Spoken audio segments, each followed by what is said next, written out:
wabarakatuh.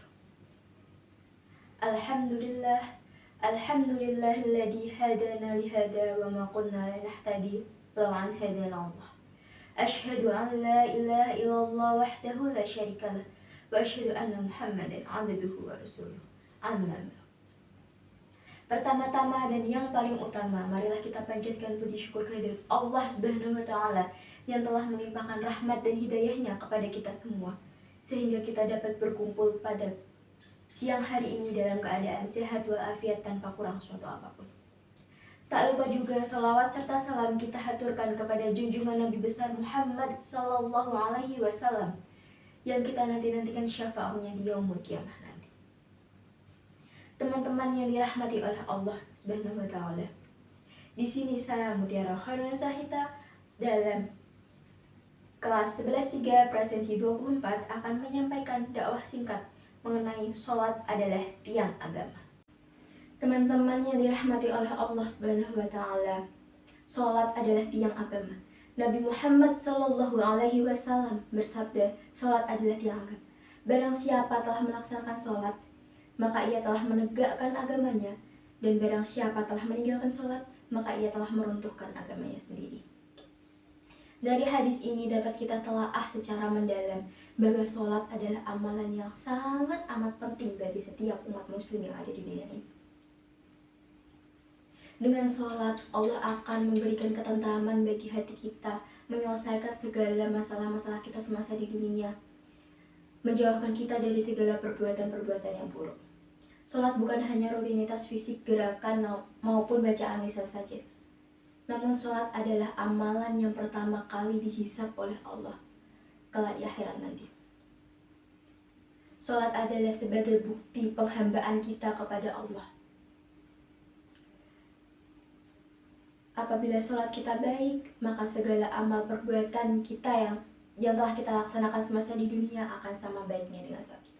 Namun, apabila semasa di dunia kita sering meninggalkan sholat, lalai terhadap sholatnya, sering menunda-nunda sholat, maka segala amal perbuatan yang kita lakukan semasa di dunia itu akan sia-sia.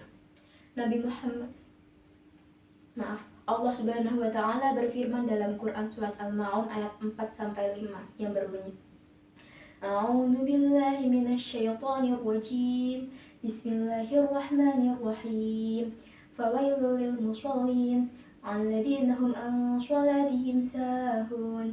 Artinya, sia-sialah bagi mereka yang melaksanakan sholat, yaitu orang-orang yang lalai terhadap sholatnya. Nah, dari ayat ini, Allah Subhanahu wa taala sudah menegaskan kepada kita bahwa kita sebagai umat muslim yang sudah balik, sudah sepantasnya kita wajib melaksanakan sholat. Namun, bukan hanya melaksanakan sholat hanya sekedar menggugurkan kewajiban saja. Namun, kita juga harus memperbaiki kualitas kita dalam sholat. Seperti kita harus paham gerakan-gerakan sholat, bacaan-bacaan sholat itu maknanya seperti apa. Lalu ketika kita sholat, kita juga harus khusyuk. Fisik kita berada menghadap Allah. Namun apabila pikiran kita kemana-mana, misalnya kita sholat, pikiran kita pekerjaan, kita sholat, pikiran kita sekolah, kita sholat, pikiran kita tugas-tugas, itu Allah tidak akan menerima sholat kita. Sama saja sholat yang kita laksanakan itu sia-sia dan tidak khusyuk.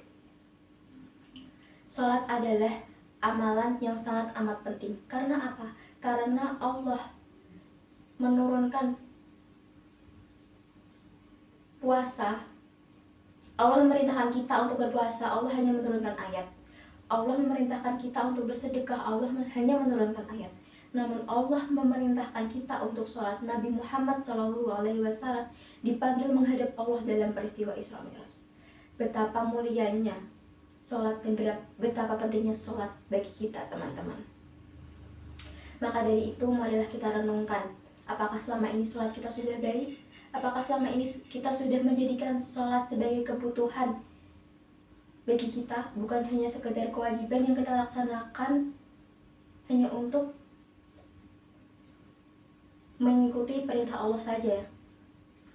Maka dari itu, marilah kita bersama-sama memperbaiki diri kita, sama-sama belajar untuk memperbaiki diri kita, menjaga kualitas kita dalam sholat agar Allah Subhanahu wa Ta'ala meridhoi kita untuk masuk ke dalam surganya Allah. Sebagai penutup, marilah kita berdoa bersama-sama semoga Allah Subhanahu wa Ta'ala menerima segala amal perbuatan kita semasa di dunia, terutama sholat kita. Kurang lebihnya mohon maaf apabila terdapat perbuatan atau tutur kata saya yang menyinggung perasaan teman-teman sekalian. Wabillahi taufiq wal hidayah, wa ridwan wal inayah. Wassalamualaikum warahmatullahi wabarakatuh.